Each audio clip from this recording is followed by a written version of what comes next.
Hello friends, હું છું ગજરાજ ચૌહાણ અને ફરીથી આપ સર્વેનું હાર્દિક સ્વાગત કરું છું. તો મિત્રો, આપણે લાસ્ટ વિડીયોની અંદર આપણે વાત કરી હતી કે કોસ્ટ એકાઉન્ટિંગ 2માં એટલે કે યુનિટ નંબર 2 સેવા પડતર પદ્ધતિ, આના મેં આનો અર્થ, મિનિંગ અને આનો ફોર્મેટ મેં તમને બધાને સમજૂતી આપી હતી. હવે મેં એવું કીધેલું કે તમારે જ્યારે દાખલા બધા કરવા હોય ત્યારે તમારે યુનિટ નંબર 1માં જે મેં તમને ફોર્મેટ લખાવ્યું હતું એ ફોર્મેટ તમારે કમ્પલસરી ફોલો કરવું પડશે બધાએ, તો જ તમે આ દાખલો કરી શકશો. તો જે મિત્રો નવા હોય આ વિડીયોમાં, તો પ્લેલિસ્ટમાં જઈને તમે આનો પાર્ટ 1 તમે જોઈ લેજો, સેવા પડતર પદ્ધતિનો.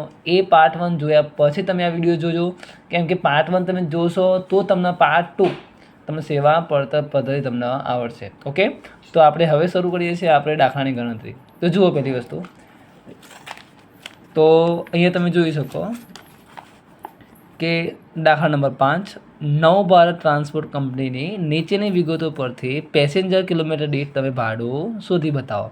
તો પહેલી વસ્તુ મિત્રો તમે જુઓ કે આપણને શું પૂછ્યું, જુઓ, પેસેન્જર કિલોમીટર દીઠ ભાડું આપણને પૂછ્યું છે. એક વસ્તુ વિચારો કે આપણે જ્યારે કોઈ પ્રકારની બસ ચલાવતા હોય તો બસ નક્કી કરીએ તો બસનું ભાડું હોય. ભાડું કઈ રીતે બનેલું હોય? પડતર અને પડતરની અંદર નફો આપણે ઉમેર્યો હોય અને ઉમેરીને આપણને શું મળે?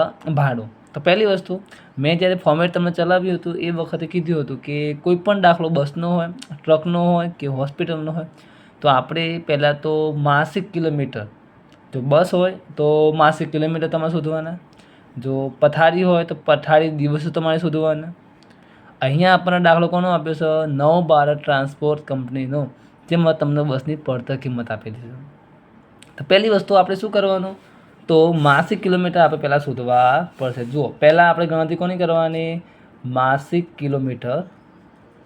તો માસિક કિલોમીટર આપણે કઈ રીતે શોધીશું? તો મેં પાર્ટ 1ની અંદર મેં સમજૂતી આપી હતી, એનું સૂત્ર મેં લખાવ્યું હતું.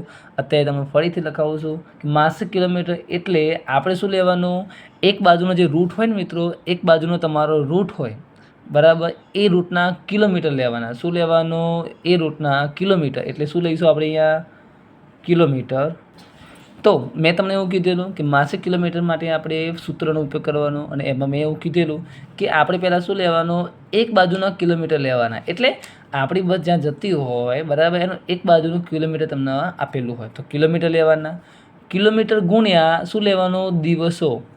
એટલે કે બસ તમારા મહિનાની અંદર કેટલા દિવસ ચાલે છે એના દિવસો અહીંયા આપણે લેવાના. પછી મેં તમને શું કીધું હતું? ટ્રીપ લેવાની. શું લેવાની? ટ્રીપ. ટ્રીપ એટલે આપણે દહેગામથી અમદાવાદ જવું હોય તો દહેગામથી અમદાવાદ જઈને પાછી બસ રિટર્ન દહેગામ આવે અને એક ટ્રીપ થઈ કહેવાય. અને મેં એવું કીધેલું ફોર્મેટની અંદર કે જ્યારે ટ્રીપ આવે ને, ટ્રીપ, ત્યારે આપણે ગુણવાના કેટલા વડે? 2 વડે. 2 વડે એટલા માટે કેમ કે આપણે જઈએ ત્યારે 30 કિલોમીટર થાય અમદાવાદ, અને પાછા રિટર્ન આવીએ ત્યારે પણ કેટલું થાય? 30. એના કારણે આપણે 2 વડે અહીંયા ગુણવાના રહે. ઓકે, તો શું આવે? કિલોમીટર, દિવસો, ટ્રીપ અને ગુણ્યા 2. ચાલો, તો આપણે હવે જોઈએ રકમની અંદર કે આપણને અહીંયા શું આપેલું, કઈ રીતે જોઈ લો તમે. જુઓ, માસ દરમિયાન બસે 25 દિવસ દરરોજ, જો દિવસ તમને કેટલા આપેલા મિત્રો? 25. દરરોજ 10 વળતી ટ્રીપ, એટલે 10 ટ્રીપ મતલબ એક જવાની અને આવવાની. એક ટ્રીપનો મતલબ શું થાય? એક જવાની અને આવવાની. 50 કિલોમીટરનું અંતર, તો 2 સ્થળ વચ્ચેનું અંતર કેટલું? 50 કિલોમીટર. તો આપણે શું કરવાનું? એ લખવાનું. કિલોમીટર કેટલા હતા? 50 ગુણ્યા દિવસો કેટલા આપેલા? 25. ટ્રીપો કેટલી આપેલી? 10. અને 2 વડે આપણે ગુણવાના. કેમ? કેમ કે 50 કિલોમીટર આપણે ખાલી માત્ર જવાનું તમને કિલોમીટર અહીંયા આપ્યું છે, રિટર્ન આવવાનું કિલોમીટર કેટલું થાય? બીજું 50. એના કારણે આપણે કેટલા વડે ગુણવાના? 2 વડે. તો હવે શું કરવાનું? આપણે બંનેનો ગુણાકાર કરવાનો. શું કરવાનો? આપણે આ બધાનો ગુણાકાર. તમે જાણો જ છો કે 50 કિલોમીટર તમારું હતું. 50 ગુણ્યા 25 ગુણ્યા 10 ગુણ્યા 2, એટલે આપણે માસિક કેટલા કિલોમીટર થવાના? 25,000 કિલોમીટર. તમારી બસ મહિને કેટલા કિલોમીટર ફરે છે અહીંયા? 25,000. ઓકે, ચલો પોઈન્ટ નંબર 2. હવે ફોર્મેટની અંદર તમને મેં બતાવ્યું હતું કે માસિક કિલોમીટર શોધ્યા પછી આપણે શું શોધવાનું? બસનો દાખલો હોય તો બસની અંદર હંમેશા યાદ રાખવાનું પેસેન્જર કિલોમીટર શોધાય. શું શોધાય? Passenger kilometre. હવે મેં તમને એવું કીધેલું કે પેસેન્જર કિલોમીટરમાં શું હોય, તો આપણે દાખલામાં જોવાનું કે તમને પેસેન્જરની સંખ્યા તમને આપેલી હોય. ઓકે, જુઓ અહીંયા પેસેન્જરને લગતી માહિતી. એમાં તમે જોઈ શકો કે 10 કિલોમીટર તમારી બસ જતી હોય તમને કેટલા પેસેન્જર મળે છે? 30,000. જો બસ 20 કિલોમીટર જાય તો 17,000. તો આપણે શું કરવાનું? જુઓ, હું તમને બતાવું તમારે શું કરવાનું. કિલોમીટર લખવાના 10, 20, 30, 40 અને 50. હવે અહીં શું કરીશું? આપણે પેસેન્જર લખવાના. જેટલા તમને પેસેન્જર મળતા હોય એની તો અહીંયા તમારી સંખ્યા બતાવવાની. જેમાં તમે જોઈ શકો 30,000 મળે છે, પછી કેટલી? 17,000, પછી 14,000 અને 10,000 અને 8,000. ઓકે, હવે આપણે પેસેન્જર કિલોમીટર શોધવા હોય તો શું કરવાનું? આ બંનેનું શું કરવાનું? આપણે ગુણાકાર કરવાનો. તો શું મળે આપણને? Passenger kilometre. એટલે તમે જોઈ શકો કે 30,000 હતા. 30,000 ગુણ્યા 10 એટલે કેટલા થવાના? 3 લાખ. 17,000 ગુણ્યા 20 એટલે કેટલા થવાના? 3,40,000.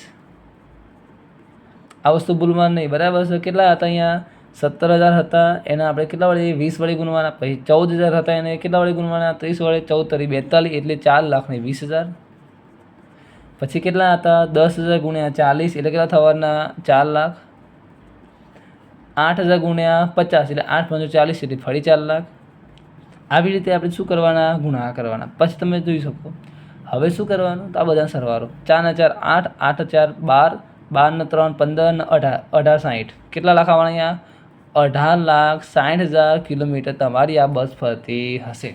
ઓકે, આઈ હોપ કે તમને આ માસિક કિલોમીટરની ગણતરી અને પેસેન્જરની ગણતરી તમને આવડી હશે. જ્યારે કોઈ પણ દાખલો પૂછાય, ગુજરાત યુનિવર્સિટીનો કોઈ પણ દાખલો હોય, તમને કિલોમીટર આપેલા હોય તો આપણે બંનેનું શું કરીશું? ગુણાકાર. બંનેનું શું કરીશું? મલ્ટિપ્લિકેશન કરીશું એટલે આપણને શું મળશે? Passenger kilometre. ચાલો, આપણી ગણતરી થઈ ગઈ. હવે આપણે શું કરવાનું? તો ફોર્મેટ પ્રમાણે આપણે સેવા પડતર પત્રક બનાવવાનું. શું બનાવવાનું? સેવા પડતર પત્રક. એમાં મેં એવું વાત કરેલી કે 2 પ્રકારના ખર્ચા આપણે ધ્યાનમાં લેવાય. પહેલું સ્થિર. સ્થિર ખર્ચ એટલે એવો ખર્ચ. કેવો? સ્થિર ખર્ચ એટલે એવો ખર્ચ કે ઉત્પાદન વધે કે ઘટે. ઉત્પાદન વધે કે ઘટે એ ખર્ચની અંદર કોઈ દિવસ વધારો ઘટાડો જોવા મળતો નથી. એવા ખર્ચા એટલે કેવા ખર્ચા કહેવાય? સ્થિર ખર્ચ. ઓકે, તમે જોઈ શકો અહીંયા સેવા પડતર પત્રક. એમાં વિગત આવે. માસિક કિલોમીટર લખવાના. એટલે માસિક કિલોમીટર મતલબ કે માસિક તમારો ખર્ચ તમારો જે હોય તે. તમે મહિને તમે જે ખર્ચો કરો છો એ.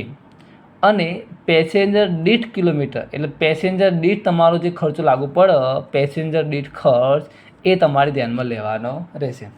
તો આપણે શું કરીશું? અહીંયા 2 પ્રકારના ડિવિઝન માંડીશું. અહીંયા 2 પ્રકારના ડિવિઝન એટલા માટે, એક તો શું હતો? સ્થિર. સ્થિર મતલબ ફિક્સ એક્સપેન્સીસ. પછી શું આવે? વેરિયેબલ એક્સપેન્સીસ એટલે ચલિત ખર્ચા. શું લેવાના અહીંયા? વેરિયેબલ એટલે ચલિત ખર્ચ અહીંયા આપણે લેવાશે. પાર્ટ 1માં મેં તમને બધી પ્રકારની સમજૂતી આપી છે કે કયા ખર્ચા ચલિત કહેવાય, કયા સ્થિર કહેવાય. બધી સમજૂતી મેં પાર્ટ 1ની અંદર આપેલી છે. એટલે જે મિત્રો નવા હોય તો પાર્ટ 1 તમે જોઈ લેજો. ચલો, હવે આપણે શરૂઆત કરીએ. તો આપણે શું કરવાનું? આ પ્રમાણે આપણે સેવા પડતર પત્રક બનાવવાનું, જેમાં 2 પ્રકારના ડિવિઝન પાડીશું, એક સ્થિર ખર્ચ અને ચલિત ખર્ચ. હવે તમે જોઈ શકો કે કયા ખર્ચા સ્થિર અને કયા ચલિત એ આપણે ક્યાંથી જોવાનું? અહીંયા તમે જે રકમ આપેલી હોય એમાં. ચલો, પહેલી વસ્તુ આપણે શરૂઆત કરીએ કે બસની પડતર કિંમત તમને કેટલી આપેલી મિત્રો? 5 લાખ. અને તેનું આયુષ્ય તમને કેટલું આપેલું? 1 લાખ કિલોમીટર.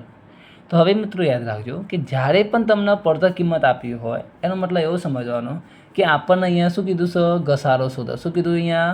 ઘસારો શોધવા માટે મેં તમને સૂત્ર લખાયું છે આગળ. ઘસારો એટલે પડતર કિંમત પ્લસ જે ઉપજ કિંમત હોય, ભંગાર કિંમત હોય એ માઇનસ કરાય અને ભાગ્યા શું આવે? આયુષ્ય. આયુષ્ય એટલે વર્ષ. પણ અહીંયા તમને આયુષ્ય શેમાં આપ્યું છે? કિલોમીટરમાં. તો આપણે શું કરવાનું? જુઓ, જે 5 લાખ હતા બરાબર પડતર, એને આપણે આ આયુષ્ય 1 લાખ કિલોમીટર વડે ભાગી નાખશું. એટલે કેટલા આવવાના? 5 રૂપિયા આવવાના. તો આ 5 રૂપિયા તમને શું બતાવશે મિત્રો? તો 1 કિલોમીટરનો જે ઘસારો કેટલો આવ્યો? 5 રૂપિયા. તો બસ ખરેખર આપણે મહિનામાં કેટલા દિવસ ચાલે છે? 25 દિવસ. તો મહિનાના જે કિલોમીટર તમારે થયા કેટલા હતા? 25,000. એના વડે તમે ગુણાકાર કરો ત્યારે તમને માસિક ખર્ચ તમને મળે. કેમ કે 1 કિલોમીટરના 5 રૂપિયા હોય તો આખી બસ તમારે આખા મહિના દરમિયાન કેટલા કિલોમીટર ફરે છે? 25,000 મિત્રો યાદ રાખજો. તો તો ઘસારો તમને કેટલો મળશે?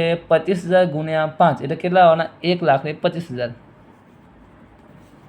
પડી સમજણ કે આ ઘસારો તમે આ પ્રમાણે શોધ્યો. ચલો બીજું.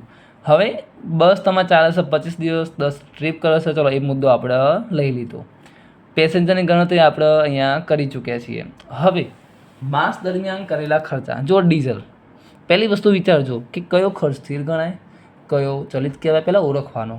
ડીઝલમાં કેવું હોય કે ડીઝલ તમે જેટલી બસ વધારે ચલાવો તો ડીઝલ વધારે ખાય, ઓછી ચલાવો તો ડીઝલ ઓછું ખાય. એટલો મતલબ કે આ ડીઝલ શું કહેવાય? ચલિત ખર્ચ કહેવાય. મેં તમને ફોર્મેટમાં લખાયું છે. તો ડીઝલ આપણે ક્યાં લઈશું? આપણે ચલિતમાં લઈશું. ક્યાં લઈશું?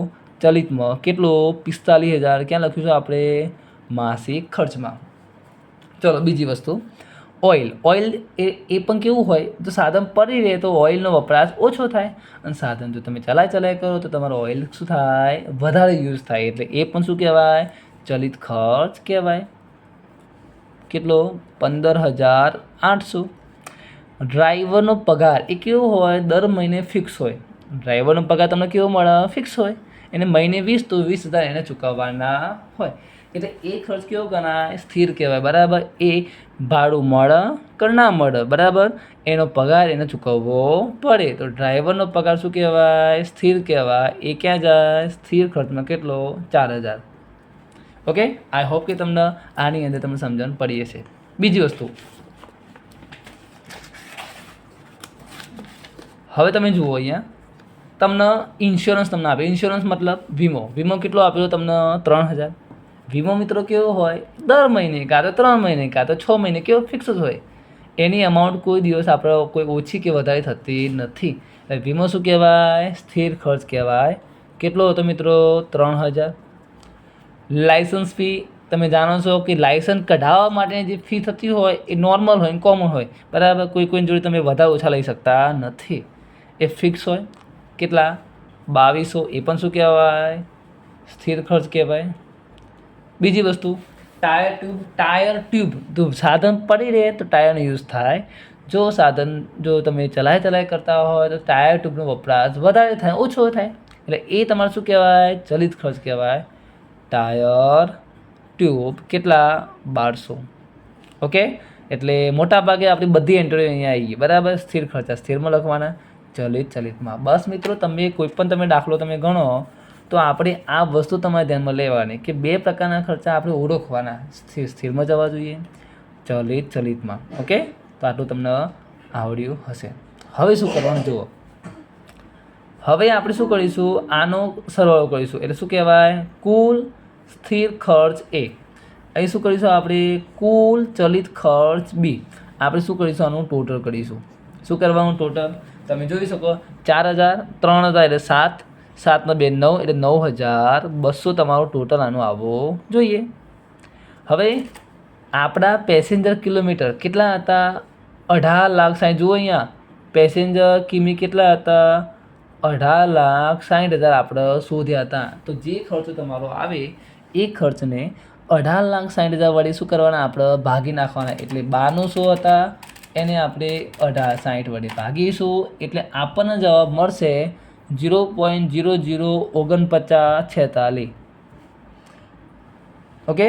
એટલે આ તમારો આન્સર શેમાં મળે છે? પૈસામાં મળે છે, બરાબર છે. એટલે આ આપણે આન્સર ધ્યાનમાં લેવાનો. બીજી વસ્તુ, હવે અહીંયા કેટલા હતા? ઘસારો 1,25,000 પ્લસ ચલિતમાં ડીઝલ 45,000, પછી 15,800 શું હતું આપણા જોડે? ઓઇલ હતું, અને 1,200નું શું હતું આપણા જોડે? Tyre tube. એટલે કેટલા? 1,87,000. હવે ફરી શું કરીશું? આ 1,87,000 ને 18,60 વડે આપણે શું કરવાના? ભાગીશું. કેટલા? 18,60 વડે. એટલે કેટલા આવવાના? 0.1005. ઓકે. એટલે આ પ્રમાણે આપણે આનો જવાબ લાવી શકીએ. બીજી વસ્તુ, હવે શું કરવાનું? તો આ તમને જે પેસેન્જર દીઠ તમને જે ભાડું મળ્યું, ખર્ચ મળ્યો, એનો આપણે શું કરવાનો? સરવાળો. શું કરાશે? સરવાળો. તો જુઓ 0.004946 પ્લસ 0.105. ઓકે. આનો શું કરવાનો? આપણે સરવાળો કરવાનો. આ વસ્તુ આપણને ખબર પડવી જોઈએ. તો કેટલા આવવાના? 0.1054. કેટલો જવાબ આવવાનો? તમે આ બંનેનો સરવાળો તમે કરશો એટલે શું મળે આપણને 0.1054. હવે તમે જુઓ પડતર પર નફો કેટલા ટકા તમે કીધું 20% ગણો તો પડતર કિંમત તમે જોઈ શકો અહીંયા પડતર કિંમત કેટલી છે અહીંયા પડતર કિંમત 0.1054 અને આપણને શું કીધું 20% આપણને નફો કીધો તો 20% નફો કોનો લેવાનો પડતરનો તો 0.1054ના 20% આપણે શું કરવાના એડ કરવાના શું કરવાના એમાં એડ કરવાના ત્યારે આપણને શું મળે એનો નફો મળે. તો જુઓ નફો આપણે એડ કરીશું આના કેટલા ટકા 20% તો 0.021 બરાબર 0.89 તમે જવાબ મળે. આ તમે બંનેનો સરવાળો કરો 0.1054 એટલે આપણને જવાબ મળે 0.13. કેટલો જવાબ મળે 0.13. એટલે આ પ્રમાણે તમે કરી શકો. ઓકે તો આ પ્રમાણે તમે દાખલો ગણી શકો. બીજી વસ્તુ કદાચ તમારે એવું કરવું હોય કે આ અપૂર્ણાંકમાં તમારે ના જવું હોય તો શું કરવાનું આપણે આ બંનેનો સરવાળો કરવાનો એટલે 9200 પ્લસ 187. આ તમે બીજી એક પદ્ધતિ ચલાવશો બરાબર છે જેથી તમને કોઈ પણ દાખલો તમને હેલો પડે. બીજી તમારી પદ્ધતિ બરાબર. આપણે શું કરવાનો આનો શું કરીશું આપણે સરવાળો અને તમે સરવાળો કરો એટલે તમને શું મળે જવાબ મળે. એ જવાબ જે આવે એ જવાબના આધારે આપણે દાખલાનો જવાબ લાવી શકીએ. અહીં તમે જોઈ લીધું આ બેનો શું કરવાનો 187 હતા પ્લસ 9200 સરવાળો 196 આવે બરાબર. અને આને આપણે આની અંદર શું કરવાનું નફો આપણે ઉમેરીએ ત્યારે તમને શું મળે ભાડું મળે. એટલે આ પ્રમાણે તમે દાખલો તમે કરો એટલે કોઈ પણ દાખલો તમારે આવો હોય તમે આરામથી તમે ગણી શકો. ઓકે તો એક સ્થિર ખર્ચા હતા આ કેવા હતા ચલિત ખર્ચા હતા. એટલે આ પ્રમાણે તમે દાખલા બધા કરશો એ તમને કોઈ જગ્યાએ તમને તકલીફ નહીં પડે. એટલે આ વસ્તુ તમારે જોવાની. ઓકે તો આજે આપણે આટલું કરીશું. નેક્સ્ટ ટાઈમ આપણે મળીશું કોઈક આવા સરસ કોઈ નવા દાખલા સાથે.